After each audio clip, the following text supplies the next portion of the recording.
Hello friends की खबर मैं आयुष आपनालोके चाই আছে এমএলডি ক্ৰিয়েশ্যন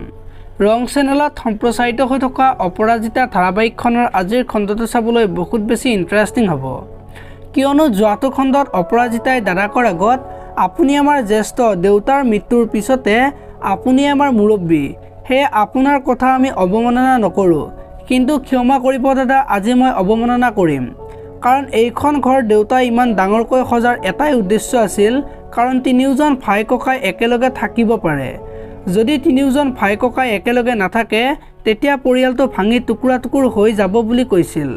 আৰু শ্যামৰ অদিতিক হাতত ধৰি ঘৰৰ ভিতৰলৈ লৈ যোৱা দেখিবলৈ পাইছিল আৰু আজিৰ খণ্ডটোত শ্যামৰ অদিতিয়ে শুই থাকিব আৰু সেইখিনি সময়তে অপৰাজিতা আহি দৰজাখনত নক কৰিব আৰু ইমান ৰাতি কোনে নক কৰিব পাৰে বুলি অদিতিহতে চিন্তাত পৰিব আৰু তেতিয়া শ্যামে দৰজাখন খুলিবলৈ গৈ অপৰাজিতাক দেখি আচৰিত হ'ব আৰু অপৰাজিতাই আয়ানক অদিতিহতৰ লগত ৰাখিবলৈ ক'ব আৰু তাৰ পিছত অপৰাজিতা শান্তনু আৰু পল্লৱীহতে শ্যামত ঘৰত থকা কথাটোক লৈ আলোচনা কৰিব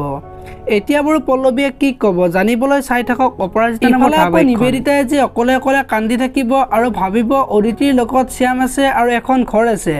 এখন সুখৰ সংসাৰ আছে কিন্তু মোৰ একোৱেই নোখোৱা হৈ গ'ল দেখোন বুলি ভাবি থাকিব আৰু ৰাতিপুৱা নিবেদিতাই অদিতিৰ ফটোখনত দিয়া মালাডাল গুচাবলৈ যাব আৰু তেতিয়া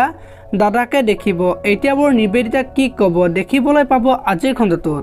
আপোনালোকে অপৰাজিতা ধাৰাবাহিকখন চাই কেনেকুৱা পায় কমেণ্ট কৰি জনাব যদি আপোনালোকে এতিয়ালৈকে ভিডিঅ'টো লাইক কৰা নাই লাইক এটা কৰি দিব আৰু যদি চেনেলটো প্ৰথমবাৰৰ বাবে চাই আছে তেতিয়াহ'লে চেনেলটো ছাবস্ক্ৰাইব কৰি বেল আইকনটো প্ৰেছ কৰি দিব ধন্যবাদ।